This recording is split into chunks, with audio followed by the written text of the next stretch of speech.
इसी के साथ ही केरल के बाद अब भारतीय मौसम विज्ञान विभाग ने राजधानी दिल्ली और उसके आसपास के इलाकों में भी आज हल्की बारिश का अनुमान जताया है। कल दिल्ली में अधिकतम तापमान सामान्य से 4 डिग्री कम यानी 36.6 डिग्री सेल्सियस दर्ज किया गया, जबकि न्यूनतम तापमान सामान्य से 5 डिग्री नीचे था यानी कि 22.2 डिग्री सेल्सियस दर्ज किया गया। इसी के साथ ही अब जल्द ही ये कयास लगाए जा रहे हैं कि जल्द ही मॉनसून देखने को मिल सकता है लोगों को, और इसी के साथ ही दिल्ली में मौसम खुशनुमा रहने वाला है।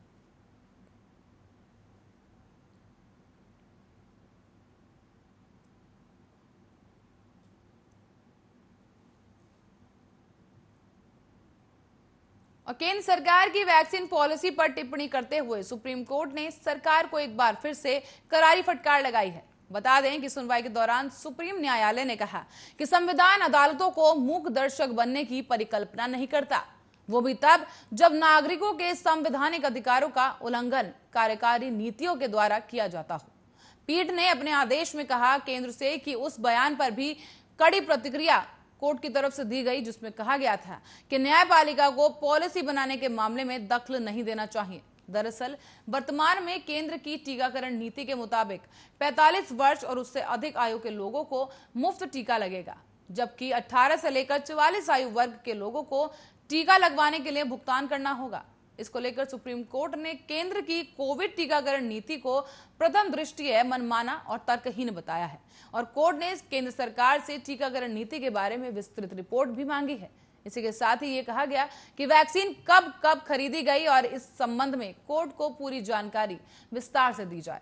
कोर्ट ने आगे ये भी कहा कि केंद्र को जवाब दाखिल करने के लिए 2 हफ्ते का वक्त दिया जाता है, जिसमें केंद्र को अपनी रिपोर्ट कोर्ट में सौंपनी होगी।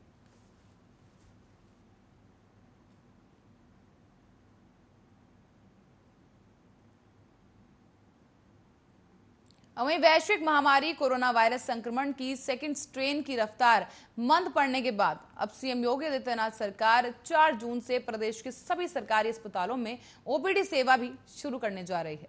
सूबे में नॉन कोविड मरीजों की परेशानी को देखते हुए सीएम योगी आदित्यनाथ की तरफ से ये फैसला लिया गया है और इसका आदेश भी सीएम योगी ने जारी कर दिया है।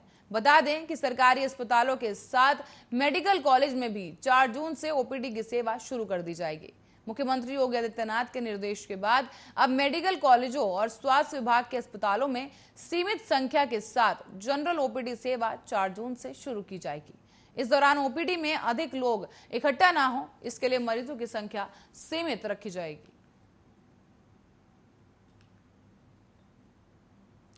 बता दें आपको कि कोविड के मामलों को देखते हुए सीएम योगी की तरफ से ये दिशा निर्देश दिए गए थे कि फिलहाल के लिए ओपीडी सेवा बंद की जाएगी।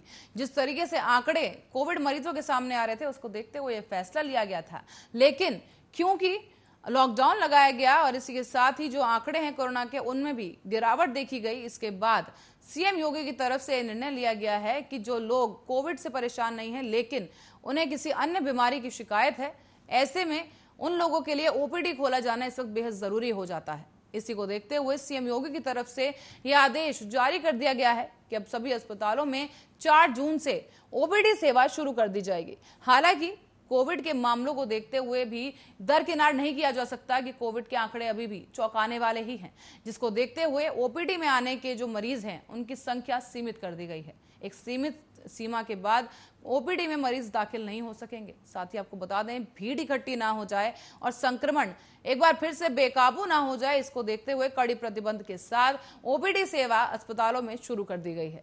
इसी के साथ ही आपको बता दें कि उत्तर प्रदेश में कोरोना के 64 जिलों में अनलॉक की प्रक्रिया शुरू की जा चुकी है, अनलॉक किया जा चुका है। हालांकि अभी भी 11 जिले ऐसे हैं जहां पर पाबंदियों से छूट नहीं दी गई है। कोरोना के आंकड़े वहां पर देखते हुए ये छूट अभी सरकार की तरफ से फिलहाल नहीं दी गई है, लेकिन ओपीडी सेवा की अगर बात की जाए तो सरकार की तरफ से ओपीडी सेवा शुरू कर दी गई है ताकि जो नॉन कोविड मरीज हैं उनका भी इलाज किया जा सके।